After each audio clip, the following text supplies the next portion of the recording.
Hello everyone and welcome to this awareness video. I thought that I would do another video based on the last video. After that last video that went out a day ago, we had a number of new members join the club, so I'm thinking, okay, every time I do a video we seem to be making people aware that the club exists. So clearly people are not aware that the club exists and that we have some benefits for people who want to become members and be part of the community. So I thought I would do a shout out in this small episode just to highlight the club is here and what we do. The club was formed a few years ago, for those who don't know. For those who have been around on the scene, you might want to switch off because I'm just going to repeat what you normally hear.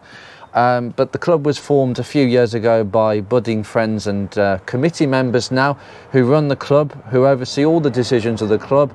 Ultimately, it all lies down on my shoulders, but I delegate where people want to help out and support the running and the functions of the club.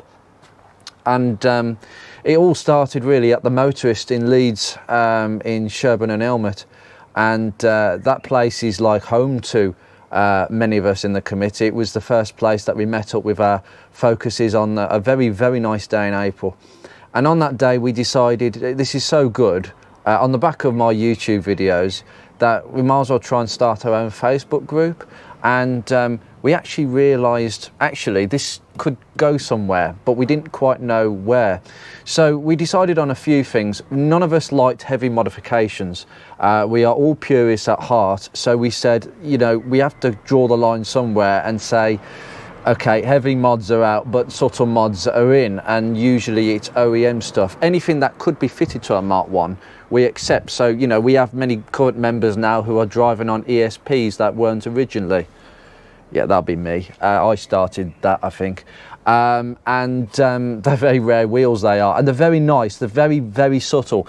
But it's something that would have been an option originally. It's something that would have been fitted to the car potentially. So we know, we class all of that. And including like rare accessories. This is really cool stuff. This is not modifications. They're actually additions. They're so subtle. Heavy mods we've never liked, you know, extreme lowering, coilovers, decats, which is illegal, but we know it happens.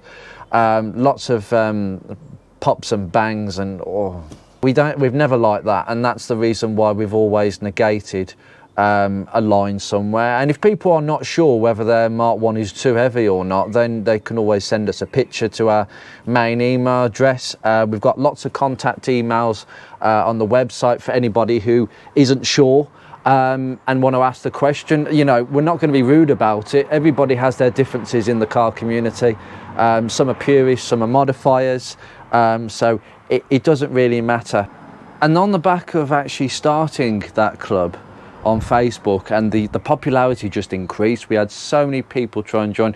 We had some early problems because the world of Mark 1s was very much 90% heavy modifications and 10% keeping them standard. And what's happened after many battles and people accusing me of all sorts of stuff, we've got through it, and we literally now it's the opposite way around. 90% of Mark 1s are pretty standard subtle modifications, and 10% are heavy modifications. There's a very, very minor group of cars, and you know, each their own at the end of the day. But it's the one thing we insist on as a member, that your car is in the right condition. We do believe that Mark 1s are far better left as they are, and you know, they were designed as absolutely perfect cars, to be honest. The only thing about a Mark 1 that I think most people, including us, are quite open about is the interior quality. It's definitely not as good as a Mark 4 Golf, but that's because they spent the money in every other department, and you can clearly see that with a Mark 1. The exterior, the choice of engines, the suspension, the rear suspension, especially the control blade rear suspension, and a Mark 1 is best in its original form, and that way you get the best experience, and the experience that you would expect off a Mark 1. The aim of the club, and it has been since that start on Facebook, is to improve members' experiences of their own cars. So by helping people repair their own cars, getting the right parts, finding the right parts, and having lots of experience around, and just showcasing our cars for what they are, and not getting too fussy about if it's concourse or not. I believe that's a thing with a lot of Ford events and clubs these days where if you don't have an immaculate car, then you might as well just not bother showing your car. You know, you're just a disgrace and an embarrassment. And that's also something we've challenged. There's a few things this club really has challenged from the very start. We don't care if our members have got a Mark 1 that's completely battered. It survives, it's in the club, and that probably means that the member wants to keep it going long term. So you're in the right place to keep your Mark 1 going. And we actually, there's something we say when we have our committee WhatsApp and Facebook chats. We really love Mark 1s actually that are not concourse. Mine is aiming slightly in that direction, but that's just because I want it to be a figurehead for what you can do and to inspire other members just to improve their Mark 1s a little bit more, because that car was once a battered car. It was my main driver, and now it's a car that I've pushed towards the stratosphere. But that's not realistic, and members don't have to have an immaculate Mark 1. They just have to have a Mark 1 that they love, that they want to improve, and we'll bring it to some events because we're going to love it. And that's what we pride ourselves on. So we've changed the culture, we've changed the mindset, and we've convinced people that that's the right thing to do, and it definitely is the right thing to do. And I play emphasis to a lot of that in my videos, and the club just boomed. Up to January this year, we became a full-blown club with a proper membership and proper funding.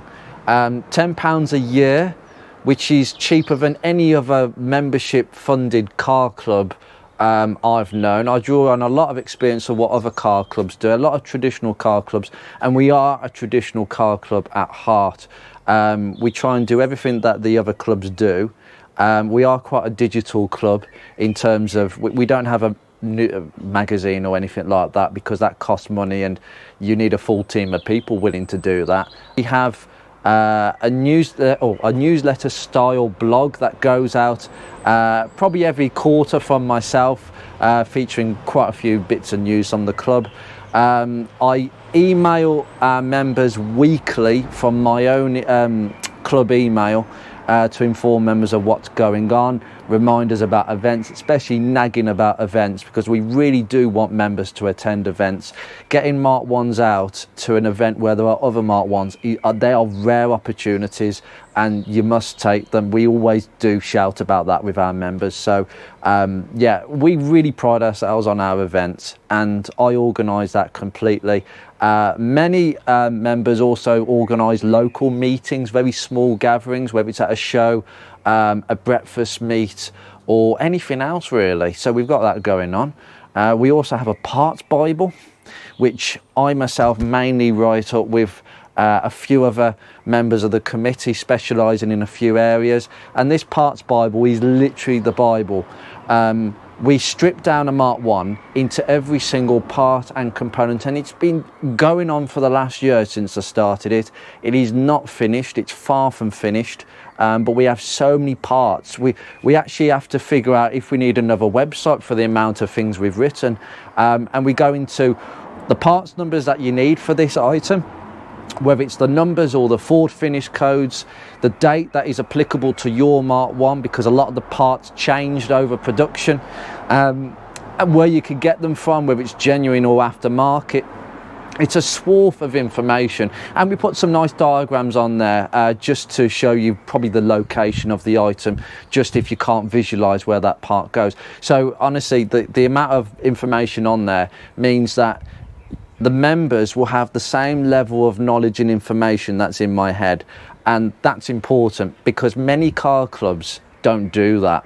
They actually just want to keep the information to the select few people, and they would rather not have the members know all these numbers, because what I do find, and I'm afraid I found this out with two particular clubs that I was a member of, one I wasn't quite a member of, but what they used to do is the committee, or the chairman and the governing sort of club board as such, they used to keep the numbers to themselves, because all they wanted is to cherry pick the best parts out there that they could possibly cherry pick. And the members, stuff the members, we're not going to give them that information because we'll never be able to make our cars concourse. That's really bad, but that's what goes on, and we don't do that. We spread the information and everybody gets a chunk of it. And in fact, the £10 membership fee, that pays for that completely. Aside from that, we have massive technical experience, and we've got lots of emails where people can message. People tend not to use the email system for reporting problems because we do say give us a couple of days, whereas if you're on Facebook and our Facebook group continues to be a vibrant community, you have to be a member to be on that Facebook group. When we switched over from being a free-for-all Facebook group to a club, we did in turn lose about 400 Facebook members who decided they didn't want to pay £10. So we've kind of gone the way of the wind with a lot of people. We moved on, and we found that even by losing what was about 80% of our Facebook members compared with what we have now, the group is no less quiet. It's actually even more vibrant. And that is where the place is if you want to ask a question and get a quick response. But we've got all these emails if you want to get in touch with me directly, or a few other people in the club that specialise in petrols, diesels, and we have a Ford Master technician in Craig Shovelin, who is now a one-man band who offers restoration and repair services, but you can only contact him through the club mainly, and he can do anything that you want within a reasonable budget that you have. So if you're not willing to, or you're not able to work on your Mark 1 yourself, you're not confident, you can, and there are people who can help you out. So there's lots of things that the club offers, but the main thing that we offer, we're quite a unique USP, which is quite nice for the club because the car is unique in itself. It's a clean sheet design. The branding of the website is virtually white. The club logo is literally blue on a white background, and everything is white. We love that. Our flags are white. Everything is white because, well, what's a white clean sheet piece of paper? A Mark 1. It's all metaphorical and all linked together. Very nice indeed. A very professional looking website. It took me hours to sort that out with a help from a few people, and everything is all really organised for members, and it makes it easy to find everything. But our main USP, as much as, you know, we're trying to support what probably is the most important car since the Ford Model T for Ford. Without the Focus, I think Ford would have probably, they might have gone bust, you just can't know, but they would have been in severe financial trouble without this car. And this car probably paved the way for so many more models that came after it. So an important car, an important club. We are literally one of the last car clubs to come around. I believe literally now proper membership funded clubs don't exist. There's no new ones around, whatever classic car it is or modern classic. There are not many clubs. We've got Facebook groups, and there's plenty of Facebook groups, but they're not clubs. They're just Facebook groups that meet up occasionally. The difference is that a club has a bit more wider in terms of scope of what they can offer, and we are probably one of the last traditional car clubs on the block. Car clubs are very difficult to run. They are very high maintenance things. I'm finding that out. So, you know, I always say bear with if you give me a message because I've got so many things to consider. But ultimately, it's one of those things I just have to do.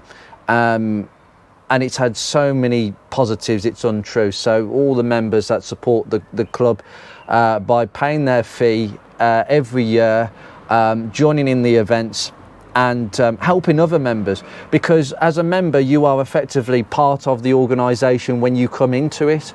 So by helping other members, you're just growing everything, and it's just blossoming. It really is at the forefront of what we do. On a last note, you will not find a more friendly car club than our club. There is, like I said, no snobbery. No one's going to come up to your car and say, don't know why you bothered. Nobody is going to cause you any problems, and everybody is on the same level in terms of what we're trying to achieve, trying to improve our cars, enjoy our cars for a lot longer, and enjoy our cars to the point where we're driving Mark 1s that feel like a Mark 1 used to feel back in the day. Now, there's only a few people who, and there are not many members who actually had a Mark 1 originally when they were new. Not many people have done that. But for the few people that can remember what a brand new Mark 1 felt like to drive, I'm pretty much sure they'll tell you that after all the work that I've done and all the work that they might have done in their cars, you can achieve that perfection, that driving perfection, and get the same handling and drive as what you did originally. Now, you might be thinking, I'm talking about the drive, what about the rest of the car, the cosmetics? The drive and the handling is what makes a Mark 1 what it is. And we can, Mr. Ink is an example where it's, you know, it's a functional car. This drives like as good as any Mark 1 drives. But cosmetically, there's a few things I'm not happy with and will never be corrected because it's a main driver. And that's the point. The beauty in a Mark 1 is how they drive. So don't get too carried away with having the biggest engine and having an ST170 or, I mean, an RS if you can afford it, but an ST170 or a 2-litre manual. Don't get hooked up on the biggest engines, because the beauty of a Mark 1 is how they handle and drive. That's what made them famous in the first place. So never underlook something like a 1.4, 1.6, even an automatic, unbiased. You just want to drive and own a Mark 1 that is very close to what it would have felt when it was new. And this club does that. And our community, our very friendly community, will help you do that bit by bit. And we're in for the long haul. You can't do this in a few years. Only a few people can transform their Mark 1s in such a short space of time. Believe me, I've done it and I've burnt myself out doing it a few times, and it's not feasible for a lot of people. So we need to be realistic, and we are definitely like that in this club. Anyway, I hope that this was not too bad an advert for what we do as an organisation. If you don't own a Mark 1, go and grab yourself one before you're tempted, well before all the good ones are gone, because really honestly they're shooting down like anything. But there are plenty of Mark 1s around that are still feasible cars to own, and join the great club that we are, and we'll continue to be, hopefully, for many more years. Fingers crossed on that one. Anyway, you take care.